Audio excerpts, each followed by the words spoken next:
Amen. Tukasema upofu ni nini? Kimwili, upofu ni nini? Upofu ni hali ya kutokuona. Hali ya kutokuona kabisa. Amen. Tukasema upofu wa kiroho nao ni nini? Upofu wa kiroho.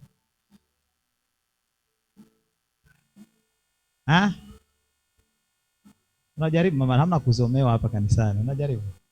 Upofu wa kiroho. Amen. Upofu wa kiroho ni ule wa kusikia maneno ya Mungu madhabahuni na kuyatendea kazi. Amen. Haleluya. Kuna mashaka. Usiwe na mashaka. Unajua hofu ni mlango wa adui. Amen.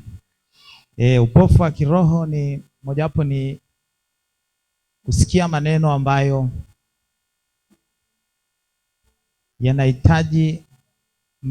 yanahitaji utekelezaji, lakini wewe hauyatekelezi. Amen. Mungu anasema hivi, wewe unasema vile. Mungu anaagiza hiki, wewe unaagiza kile. Bwana Yesu asifiwe. Haleluya.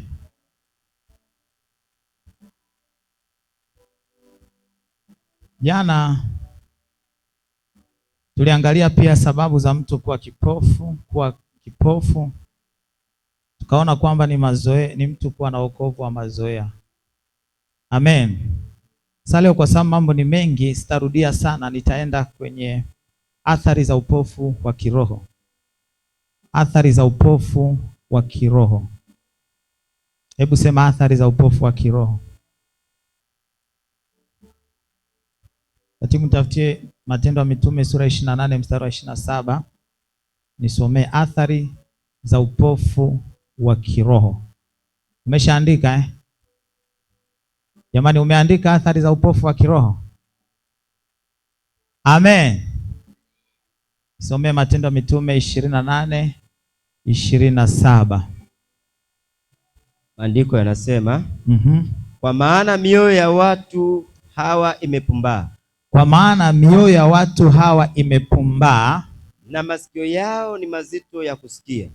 Na masikio yao ni mazito ya kusikia. Na macho yao wameyafumba. Na macho yao wameyafumba. Wasije wakaona kwa macho yao. Wasije wakaona kwa macho yao. Na kusikia kwa masikio yao. Na kusikia kwa masikio yao. Na kufahamu kwa mioyo yao. Na kufahamu kwa mioyo yao. Na kubadili nia zao. Na kubadili nia zao. Nikawaponya. Bwana Yesu asifiwe. Mungu atusaidie sana. Hapa anazungumza na watu ambao ni wa mataifa, ambao ni watu walikuwa ni wa Israeli, ambao walipelekewa habari njema ya wokovu, lakini hawakuisikia. Na ukiendelea pale anawaambia basi sasa, kwa kuwa nyinyi hamjaisikia, wokovu huu unapelekwa kwa mataifa. Bwana Yesu asifiwe sana. Sasa athari za upofu wa kiroho katika Biblia ya tafsiri ya neno, anatafsiri anasema, kwa kuwa mioyo ya watu hawa imekuwa migumu. Yaani mtu anakuwa mgumu, hawasikii kwa masikio yao, wamefumba macho yao kuto kuona ukuu wa Mungu. Ndio ile tukazungumza tukasema kwamba mtu anakuwa na roho ya mazoea. Bwana asifiwe. Wamefumba macho yao kuto kuona ukuu wa Mungu. Wasije wakaona kwa macho yao na kusikia kwa masikio yao, wakaelewa kwa mioyo yao na kugeuka, nami nikawaponya. Sasa kuna watu ambao wameathirika na upofu wa kiroho, hata neno la Mungu lisemeje juu yao, hata waone ishara za namna gani juu ya maisha yao, wamefumba macho yao na mioyo yao imekuwa migumu, hawana mabadiliko. Bwana atusaidie. Bwana Yesu asifiwe sana. Masikio yao yanakuwa ni mazito, wanalichukulia neno la Mungu kama siasa au kama hadithi fulani inayozungumzwa.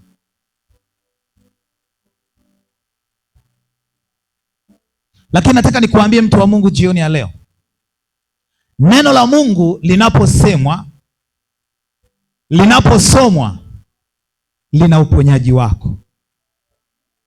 Haijalishi litarudiwa mara ngapi, lakini Biblia inasema kwamba neno lake halitamrudia bure.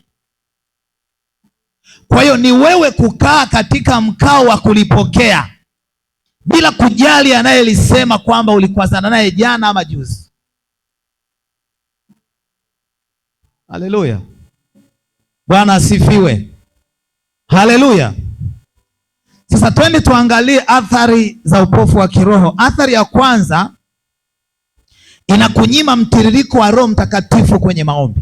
Athari ya kwanza, inakunyima mtiririko wa Roho Mtakatifu kwenye maombi. Warumi sura ya 8 mstari wa 26 na 27. Athari mojawapo ya upofu wa kiroho, inakunyima mtiririko wa maombi, unakunyima mtiririko wa Roho Mtakatifu kwenye maombi. Nisomee Warumi 8:26-27. Inasema, kadhalika Roho naye hutusaidia udhaifu wetu. Kadhalika Roho naye hutusaidia udhaifu wetu. Kwa maana hatujui kuomba jinsi tupasavyo. Kwa maana hatujui kuomba kwa jinsi tupasavyo. Lakini Roho mwenyewe hutuombea kwa kuugua usikoweza kutamkwa. Na yeye aichunguzaye mioyo aijua nia ya roho ilivyo, kwa kuwa huwaombea watakatifu kama apendavyo Mungu. Pigie Bwana Yesu makofi. Mtu ambaye ana upofu wa kiroho hawezi kuomba kwa mtiririko wa Roho Mtakatifu. Upofu wa kiroho unakunyima mtiririko wa maombi ya Roho Mtakatifu katika maisha yako. Na ndio ile nikasema kwamba utakuwa mwombaji wa matukio. Pakiwa na tukio fulani ndio unaomba.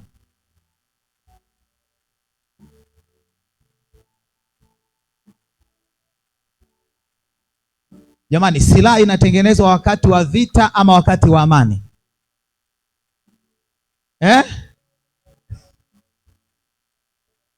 Bwana Yesu asifiwe. Silaha inatengenezwa wakati wa amani. Na ndio maana Yesu akaomba akawaambia hivi, kesheni muombe msije mkaingia majaribuni. Maana yake katika maombi kuna ufunuo.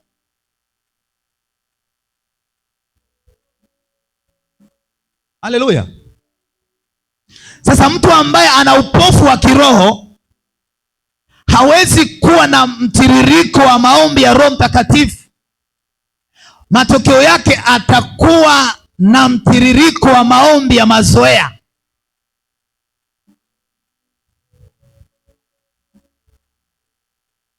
Bwana asifiwe.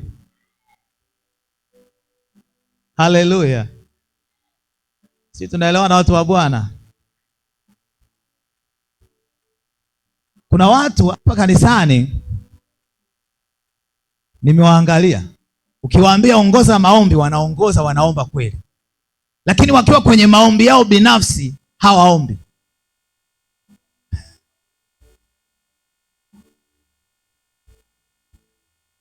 Kwa mfano kiwango ambacho alikuwa anaongoza hapa Mama Andrew na kiwango ambacho anaomba akiwa mwenyewe, lazima vitu vilinganishe.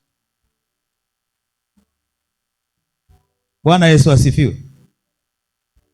Usiombe kwa sababu unaongoza kuomba. Ama usiombe kwa sababu umefunuliwa jambo fulani baya. Ama usiombe kwa sababu tuna mkutano kesho kutwa. Ama usiombe kwa sababu tumesema kwamba tuna roho ya mauti ambayo tunatakiwa tuikemee. Unatakiwa uombe kwa mtiririko wa Roho Mtakatifu. Sema amina. Maana Roho utuombea, anasema huwaombea watakatifu kama apendavyo Mungu. Manake Roho mwenyewe anakupa ya kuombea. Na mara nyingine jambo ambalo linaweza likatokea hata mwaka mmoja mbele au miezi 6 inayokuja, leo Roho Mtakatifu anaweza akakupa mzigo wa kuomba kwa ajili ya hilo jambo. Lakini kwa sababu ndani yako hauna ule mtiririko wa Roho Mtakatifu, unaomba kwa mazoea. Dakika 2, dakika 3 ushamaliza maombi unaondoka. Haumruhusu Roho Mtakatifu kuomba pamoja na wewe. Hii ni athari ya mtu mwenye upofu wa kiroho. Bwana asifiwe. Kwa mfano, unaweza ukaja kanisani ukawakuta wenzako wanaendelea kuomba na usijue wanaombea nini, na ukakaa tu kwa sababu haujui wanaombea nini, ukanyamaza. Kwa sababu huelewi kitu gani ambacho wanaombea. Lakini kama ungalimpa Roho Mtakatifu nafasi katika hayo maombi, na we ungaliomba. Maana Roho Mtakatifu anasema yeye hutuombea kwa kuugua kusikoweza kutamkika. Yeye aijuaye nia ya Roho anachunguza na kuwaombea watakatifu kama apenda, si kama unavyotaka wewe. Ndio maana watu wengi leo wana maombi ya kawaida. Maombi ya sala ya Bwana. Analala ni sala ya Bwana, anaamka ni sala ya Bwana. Anaenda kulala, utupelo riziki gani? Utalishwa na majini sasa usiku, utalishwa vyakula, alafu utaanza kukemea. Amen. Bwana Yesu asifiwe. Manake ni kwamba wanakuwa na maombi ya kukariri. Hiyo ni athari. Mungu atusaidie sana. Na mara nyingine unakuweka bize katika mambo yasiyo na maana. Yaani unakuwa bize na mambo ambayo hayana msingi katika maisha yako.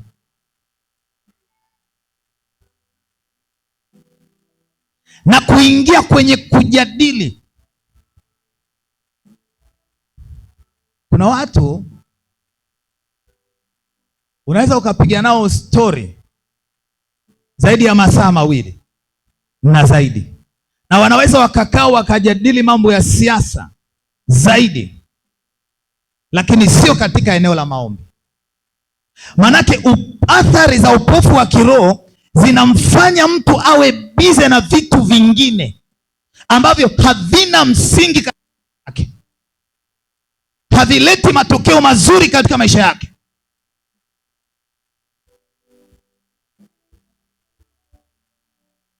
Bwana asifiwe. Haleluya. Manake ni kwamba huyu mtu kama angalimpa Roho Mtakatifu nafasi, ule muda wa kukaa katika vijiwe, ule muda wa kukaa katika vikao vya usengenyaji, asingeliweza kukaa.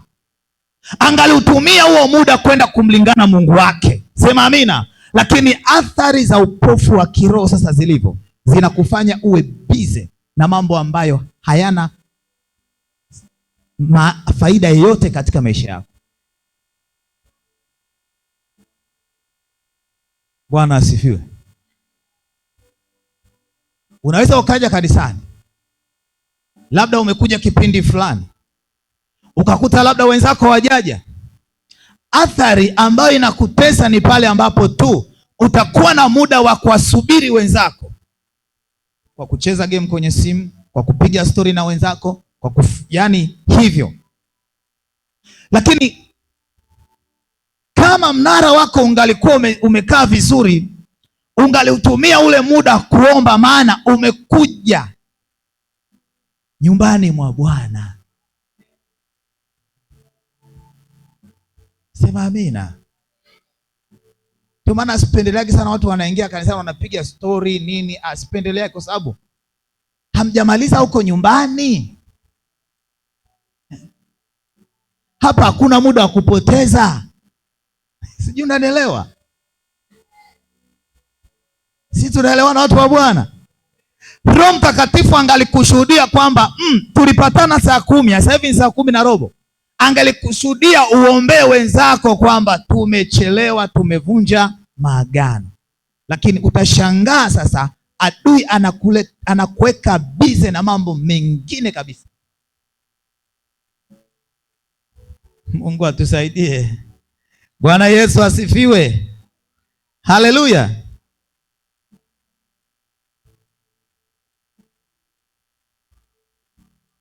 Utaweza kuwa mwongeaji sana, lakini sio mwombaji sana, mpaka wewe mwenyewe utajishangaa kwamba hivi mimi nikoje? Bwana Yesu asifiwe sana. Athari namba 2, unanyimwa shauku ya Mungu. Shauku ya Mungu inaondolewa ndani yako. Shauku ni kitu gani? Shauku ni kuwa na hamu kubwa ya kitu. Ni moto ambao unawaka ndani, unaomsukuma mtu kuwa na bidii ya kumtafuta Mungu. Hiyo ndio inaitwa shauku.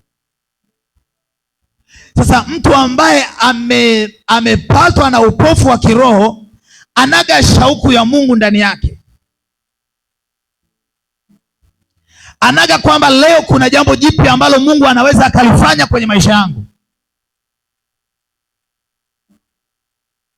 Anaga hamu ya kumtafuta Mungu kwa viwango vingine.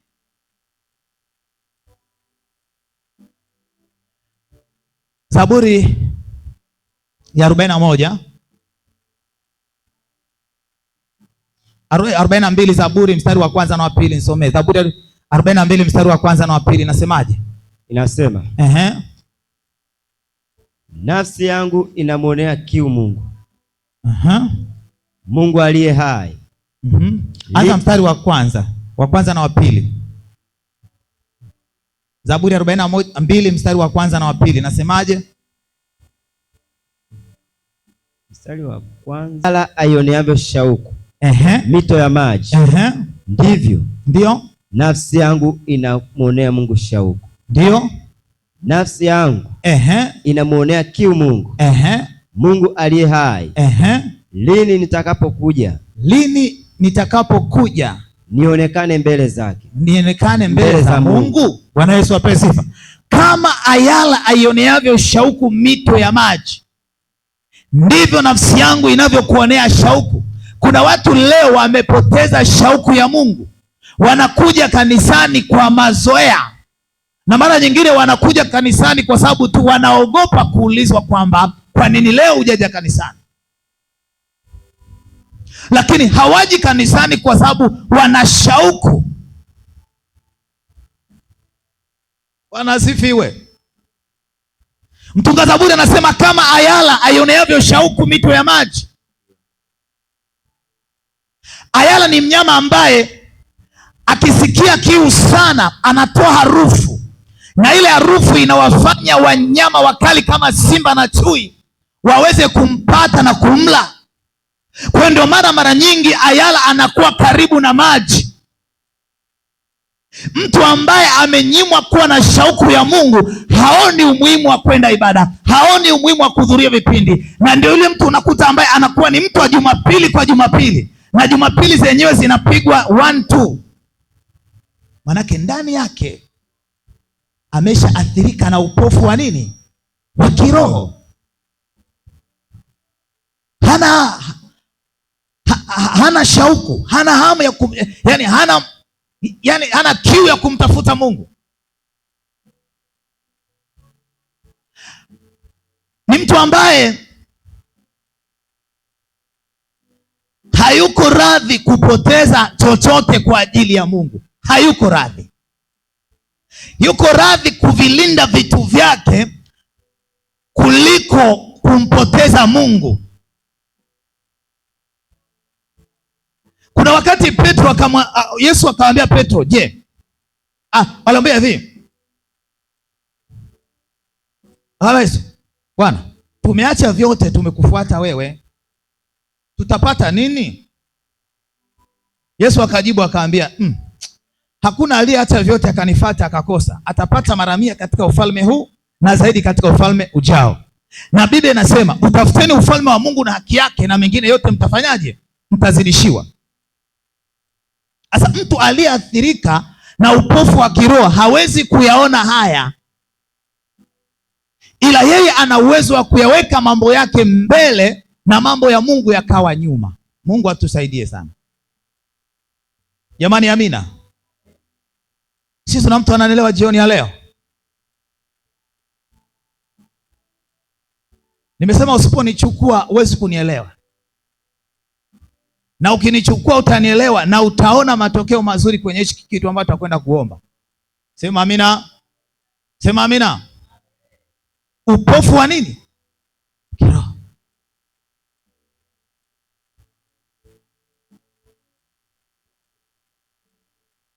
Hajui kwamba leo kuna uponyaji wangu, hajui kwamba leo kuna baraka zangu. Hilo kwake yeye hajui. Mungu atusaidie. Haleluya.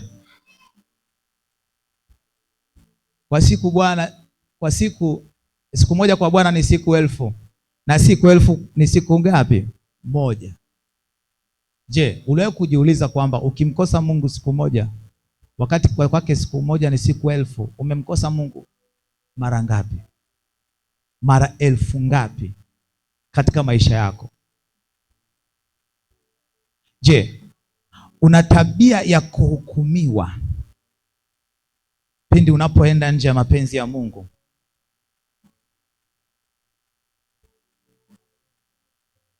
Wakristo wengi wamenyimwa shauku ya Mungu wao kwa kuwa adui amepofusha fikra zao.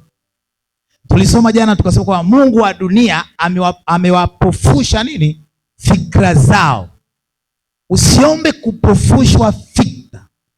Utaenda nje ya mapenzi ya Mungu na bado utajihesabia haki, kitu ambacho ni hatari sana katika maisha yako. Mungu atusaidie sana. Adui anakunyima shauku ya ibada, anakunyima shauku ya maombi, anakunyima shauku ya utoaji.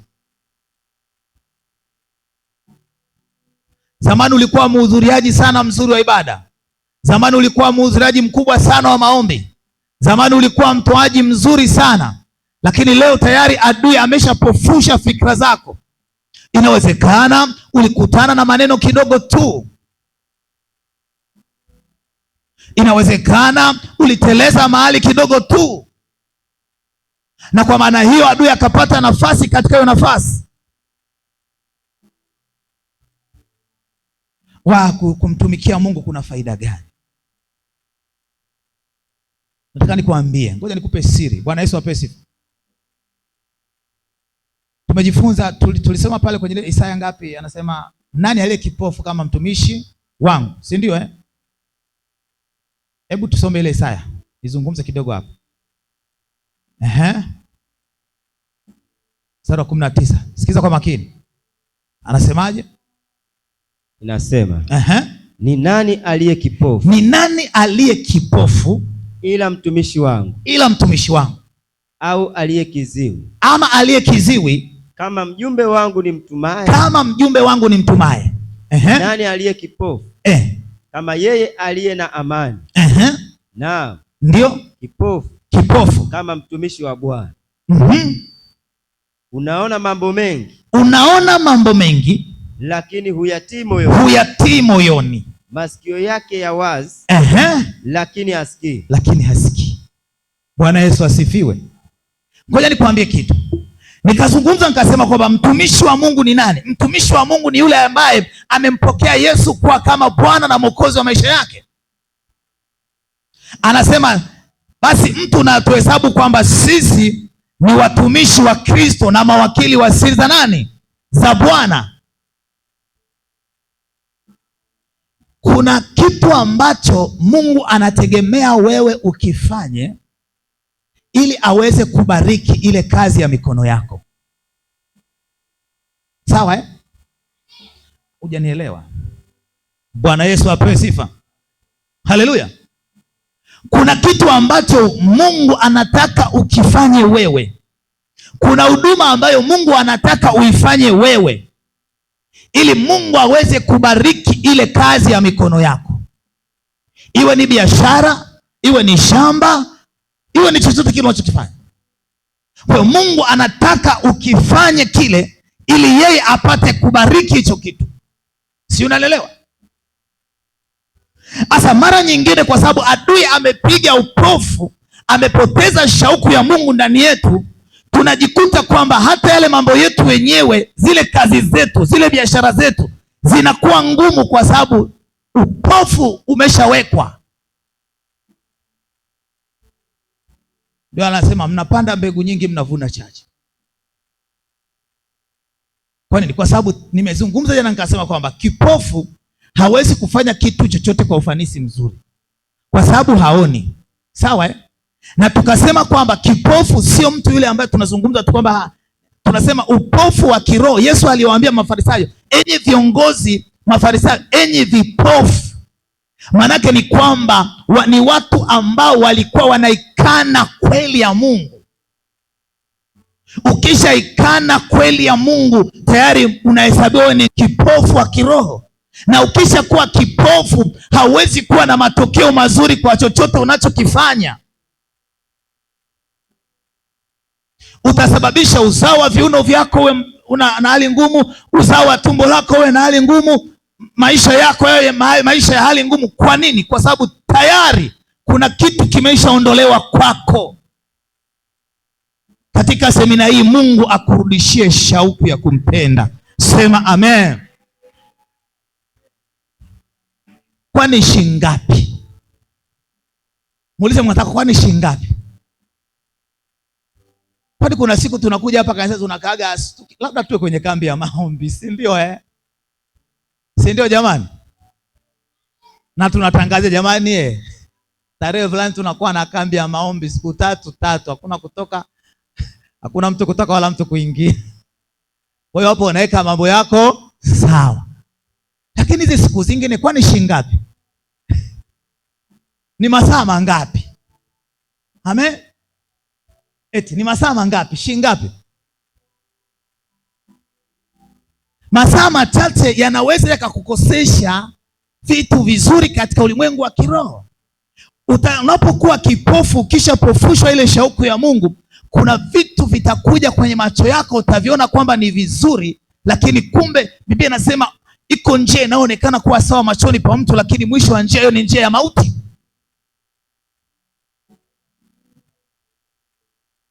Haleluya. Bwana asifiwe. Haleluya. Shauku ya Mungu. Jamaa mmoja anaitwa Yona aliwasababishia wenzake hasara katika ile merikebu. Amina. Bwana Yesu apewe sifa. Watu tuliokoka tunaompenda Yesu. Amen. Tusije tukasababisha laana kwenye uzao wetu. Tusije tukasababisha laana kwenye nchi yetu. Tusije tukasababisha laana kwenye kijiji chetu. Sema amina. Bwana asifiwe sana. Kwani shingapi? Ukienda shamba ukirudi saa 10, ukienda kanisani, kwani shingapi? Jamani shingapi? Haleluya. Lakini upofu unapofusha, hatuna ile shauku, matokeo yake tunaingia kwenye laana. Mungu atusaidie sana. Upofu wa kiroho ukikunyima shauku ya Mungu, huwezi kuwa na moyo wa ibada. Upofu wa kiroho ukikunyima shauku ya Mungu, huwezi kuwa na moyo wa ibada, na pia huwezi kuwa na furaha ndani ya kanisa.